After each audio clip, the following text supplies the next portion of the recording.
안녕하세요. 김종일 목사입니다. 성경을 읽다 보면은 우리가 이해하기 힘든 그런 내용들이 참 많이 나옵니다. 그 중에서도 이 고대인들이 과연 그렇게 1000년 가까운 그런 그 나이를, 수명을 그렇게 살았는가 하는 그런 것을 보면 과연 그런가 하면서 이렇게 의문이 생길 수밖에 없습니다.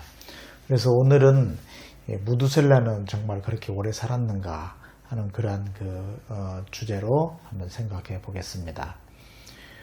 오늘 설명을 위해서 김구원 교수님, 이분은 이제 구약학 교수님이신데 고대 근동에 대한 굉장히 연구를 많이 하신 그런 분입니다.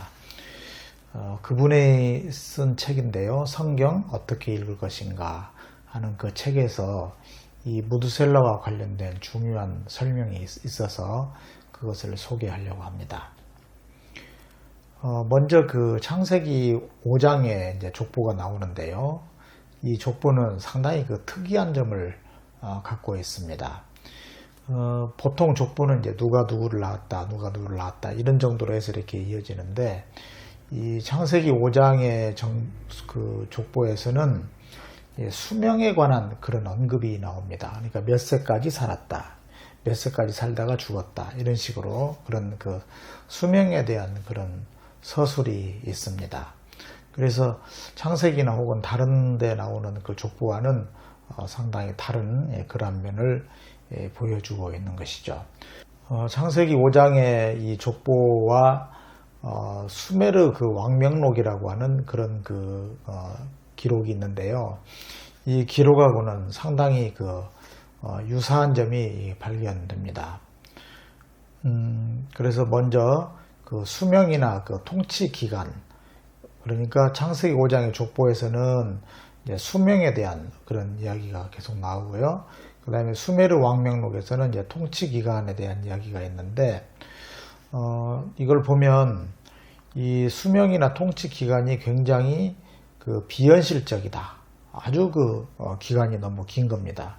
그래서 창세기 5장의 족보를 보면은 무려 이 1000년에 가까운 그런 기간 동안 그런 수명이 그렇게 1000년 가까운 그런 기간으로 나옵니다. 또 수메르 왕명록에 보면은 여기는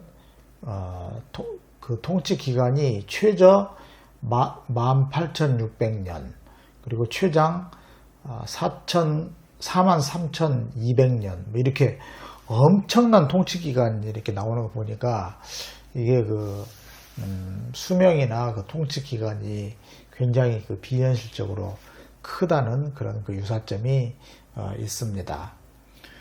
또 두 번째 유사점으로서는 여기 이 족보나 왕명록의 7번째 사람이 굉장히 중요하게 취급이 됩니다. 그래서 이들을 보면은 창세기 5장의 족보에는 에녹이 있고요. 에녹이 있고, 그 다음에 왕명록에는 엠메두란키라고 하는 그런 왕이 나오는데, 이 두 사람이 모두 승천했다, 죽지 않고 승천했다, 이렇게 기록이 되어 있어요. 그러니까 굉장히 유사하죠. 이건 7번째 사람을 굉장히 중요하게 그렇게 취급하고 있습니다. 또 세 번째의 유사점으로 보면은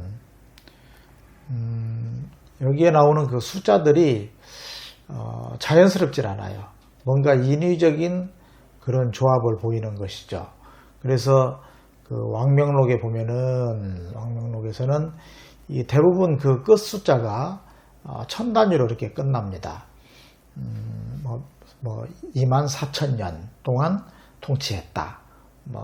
33,000년 동안 통치했다. 이런 식으로 1000단위로 이렇게 끝나는 것이죠. 그러니까 상당히 현실적이지 않다. 그런 느낌이 들겠고요. 그 다음에 창세기 5장의 족보에도 보면은 여기는 끝수가 대부분 0이나 2 혹은 5, 7 이런 숫자로 이렇게 끝나는데, 확률적으로 이런 숫자로 이렇게 그 나이가 끝나기가 거의 그 수학적으로 불가능하다고 합니다. 그런데 이 0, 2, 5, 7 이런 숫자는 이 고대 천문학이나 수학에서 아주 중요하게 여긴 그런 숫자라고 합니다. 그러니까 뭔가 있는 그대로의 사실을 기록했다기보다는 어떤 의도가 담겨져 있는 그런 그 글들이다, 이렇게 볼 수 있겠습니다.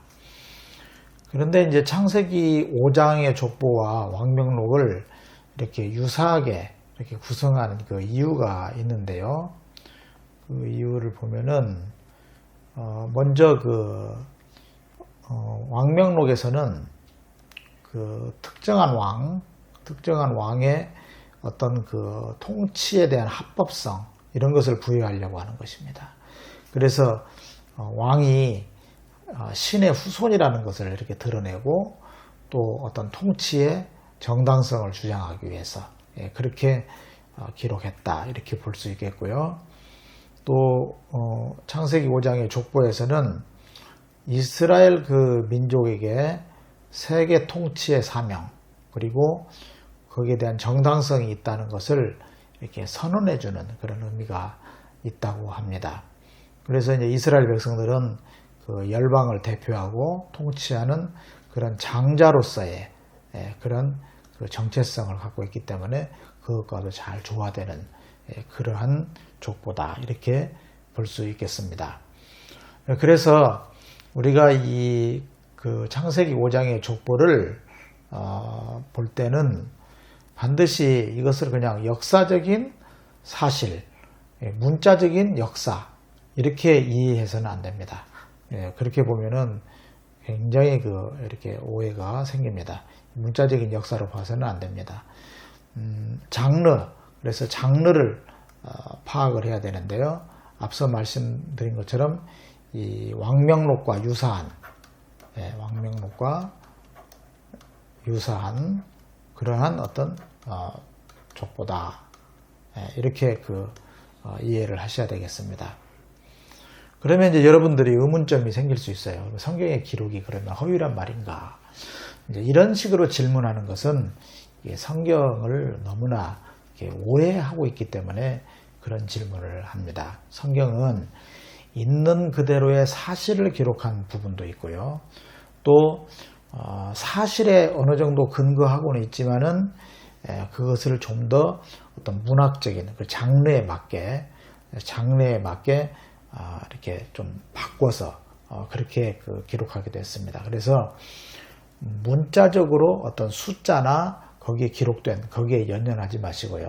만약에 이것이 역사라 그러면은 문자적인 사실로 우리가 봐야 되겠지만, 역사가 아닌 어떤 서사문학이라든지 혹은 소설이라든지 시라든지 이런 그 장르일 때는 그 장르에 맞게 그렇게 해석을 해야 하는 것입니다.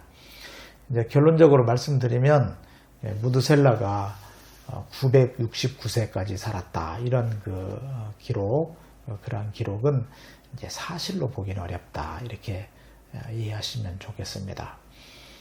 그래서 성경을 반드시 그 장르를 꼭 보시고 이해하시면 참 좋겠다, 그런 생각이 듭니다. 네, 도움이 됐는지 모르겠습니다. 경청해 주셔서 감사합니다. 안녕히 계십시오.